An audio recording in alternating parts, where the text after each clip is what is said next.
দুপুরে যা রান্না করেছিলাম অল্প আছে তরকারি, মানে মোটামুটি সবার ঠিক মতো হবে না, তাই ভাবলাম একটু ডিম রান্না করে নিই। তা ঝটপট একদম ভাত বাড়বো আর ওই সময়ে দেখলাম তো সাথে সাথে ডিমটা ঠাস ভুনা করে নিই। এটা হলো সবচেয়ে সহজ পদ্ধতি।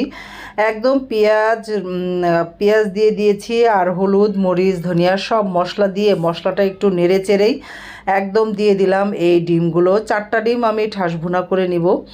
4টা ডিমই দিয়ে দিলাম, দিয়ে এখন একটু ঢেকে দিব 5-7 মিনিটের জন্য। মশলাগুলো একটু উপর দিয়ে দিলাম, দিয়ে বাস একদম 10 মিনিট শুধু ঢেকে রাখবো। 10 মিনিটের পরেই দেখবো একদম এই যে দেখেন কত সুন্দর হয়েছে। এখন শুধু উল্টে পাল্টে নিচ্ছি, কারণ মশলাগুলো যাতে সব দিকে লাগে। আর একটু ঝালটা আমি বেশি করে দিয়েছি, মানে গুঁড়ো লাল মরিচটা বেশি দিয়েছি, একদম ঝাল ঝাল যেন খেতে লাগে, দারুণ মজা লাগে।